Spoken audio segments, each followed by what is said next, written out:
Les suites arithmétiques et géométriques. Alors, ce sont deux cas particuliers de suites. En fait, il existe une infinité de types de suites, comme il existe une infinité de fonctions différentes. Et on va étudier deux cas particuliers, donc les suites arithmétiques et les suites géométriques. Comme au collège, quand vous avez appris les fonctions, vous avez étudié en particulier les fonctions affines et les fonctions linéaires, par exemple. Voilà. Mais en fait, il en existe un tas d'autres. Donc c'est parti. Voilà à quoi ressemble la fiche, elle continue en dessous. Je vais commencer par vous faire un schéma des deux suites pour que vous voyez un petit peu les différences et les ressemblances entre ces deux types de suites. Alors, si on fait une liste de termes, U0, U1, U2, U3, donc on pourrait généraliser UN et UN plus 1. Pareil pour les suites géométriques, alors je vais les appeler V, mais il n'y a aucune obligation, hein, c'est juste pour les différencier aujourd'hui. V0, V1, V2, V3, etc. Donc on peut généraliser, comme je disais, UN, UN plus 1 terme est le suivant, VN, VN plus 1.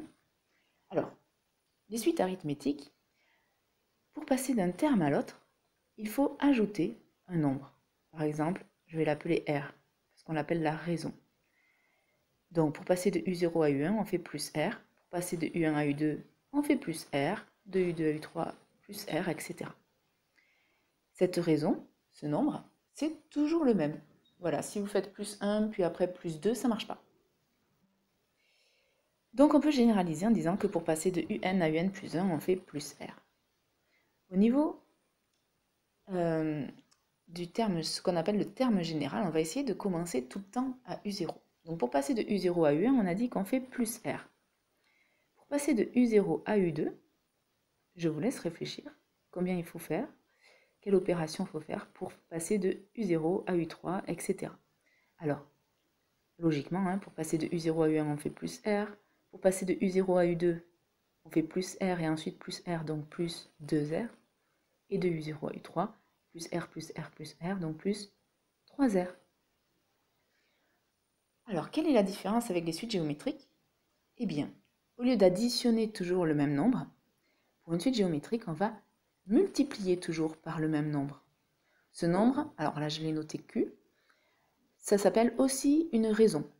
Et traditionnellement, voilà, c'est la lettre qu'on utilise. Donc on fait fois Q pour passer de V0 à V1, puis ensuite fois Q encore, fois Q, etc. On peut généraliser en disant que pour passer de Vn à Vn plus 1, on va faire fois Q. Si on cherche le terme général, on va essayer de démarrer toujours de V0 comme de l'autre côté, pour aller jusqu'à V1, puis jusqu'à V2, puis jusqu'à V3. Alors, pour aller de V0 à V1, on a dit qu'on fait fois Q. Pour aller de V0 à V2, ça va donner fois Q fois Q. Donc fois Q au carré. Attention, j'ai plein d'élèves qui se trompent là, qui me disent que c'est fois 2Q, c'est fois Q au carré. Hein. Et enfin, pour passer de V0 à V3, on fait fois Q fois Q fois Q, donc fois Q au cube. On pourrait généraliser jusqu'à Vn. Alors, la partie de gauche que j'ai faite, les petites flèches à gauche à chaque fois de la série, va nous donner la définition par récurrence. C'est-à-dire, par récurrence, qu'on passe d'un terme au suivant. On écrit UN plus 1 égale f de UN, c'est-à-dire on donne le terme UN plus 1 en fonction du précédent, UN.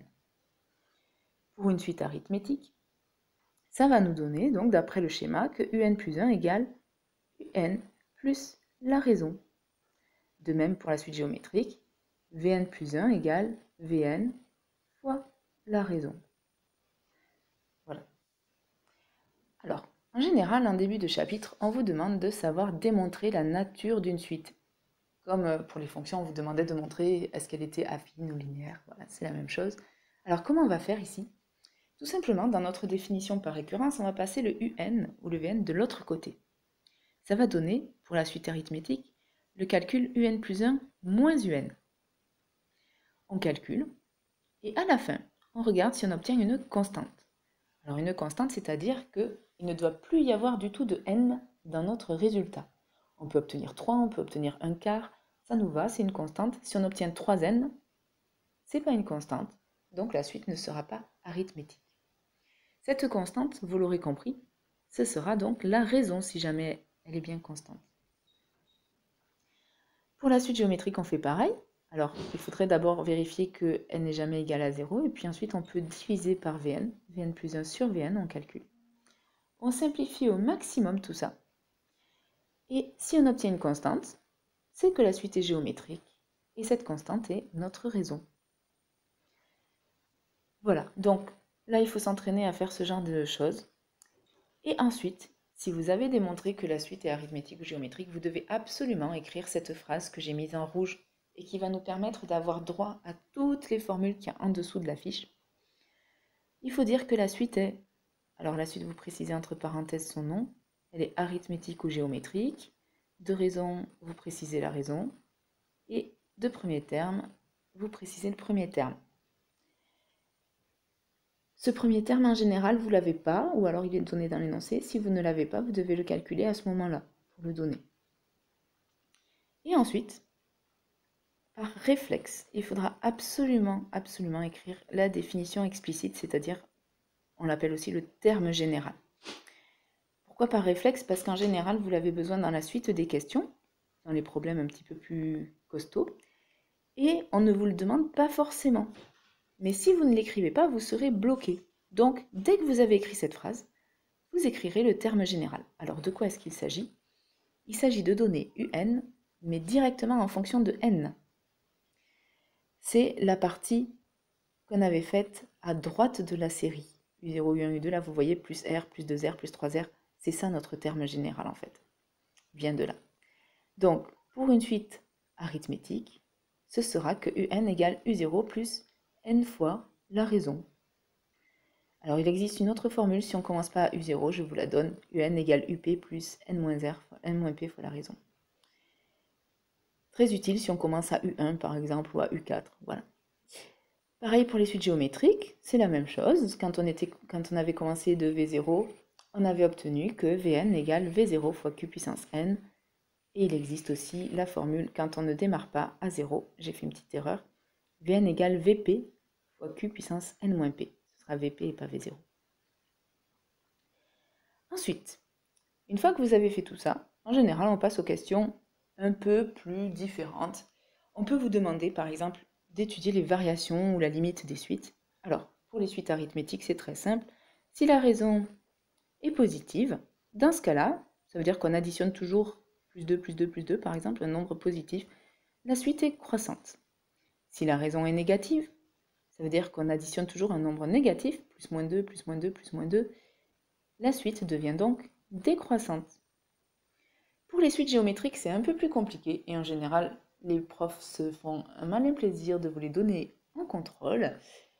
Alors, c'est toujours par rapport à la raison. Si la raison est plus grande que 1, ça veut dire qu'on multiplie par un nombre plus grand que 1, fois 2 fois 2 fois 2 par exemple. Donc, Q puissance N, 2 fois 2 fois 2 fois 2, c'est croissant. Et ça va tendre vers plus l'infini. Vous avez vu que j'ai pas mis Vn, pourquoi? Parce que si on commence avec V0 égale moins 1, moins 1 fois 2, moins 2, fois 2, moins 4, fois 2, moins 8. Vous voyez que 2 fois 2 fois 2, c'est toujours croissant, mais si on commence avec un premier terme négatif, eh bien, la suite va varier dans le sens inverse. Donc, il faudra faire attention à ce V0 pour les suites géométriques. Alors, je continue. Si Q est compris entre 0 et 1, ça veut dire qu'on multiplie par exemple par 1 demi, fois 1 demi, fois 1 demi, fois 1 demi. Ça va être décroissant et ça va tendre vers 0. Si on est entre moins 1 et 0, il n'y a plus de sens de variation. En réalité, on dit que la suite est alternée. Donc, on ne va pas s'en occuper pour aujourd'hui. Et ça tend quand même vers 0. Mais si on est inférieur à moins 1, la suite est encore alternée, mais elle n'a même pas de limite puisque ça va tendre d'un côté vers plus l'infini, de l'autre côté vers moins l'infini. Et enfin, pour terminer, vous avez une dernière question qu'on peut vous poser, c'est de calculer la somme des termes. Alors, la somme des termes, de quoi s'agit-il? Eh bien, il s'agit de calculer U0 plus U1 plus U2, etc. jusqu'à UN. Pour ça, vous avez une formule. C'est le nombre de termes fois, donc il y a dans la série, fois le premier plus le dernier divisé par 2. Je vais vous demander, et ce sera très important, de toujours écrire la première ligne, U0 plus U1, etc. jusqu'à UN, sous cette forme-là, avec des U. Même si vous avez marqué sur l'énoncé 2 plus 4 plus 8, vous écrivez U0 plus U1 plus U2, etc. Ça va vous permettre de savoir quel est le dernier terme, U combien. Et ça va vous permettre aussi de vérifier avant d'utiliser la formule si la suite est arithmétique ou géométrique. Si vous ne l'avez pas écrit, cette phrase qui est en rouge au-dessus, vous n'avez pas droit d'utiliser les formules. Pour la suite géométrique, c'est la même chose. La première ligne est très importante. Elle va donc vous permettre de vérifier les numéros, les rangs des termes et si la suite est géométrique. Et la formule, c'est le premier terme fois 1 moins la raison puissance nombre de termes sur 1 moins la raison. Vous avez vu que j'ai mis des parenthèses, elles ne sont pas utiles normalement, mais je les mets parce que les élèves les oublient souvent à la calculatrice et ça nous fait de grosses erreurs de calcul, c'est dommage. Voilà pour ça. Donc voilà à quoi ressemble la fiche, vous voyez qu'il reste des choses à faire en dessous, c'est pour généraliser un petit peu à l'ensemble des suites les variations, on le fera une autre fois. Bon courage, n'hésitez pas à me poser des questions ou à visiter mon site si vous avez besoin d'aide. À bientôt.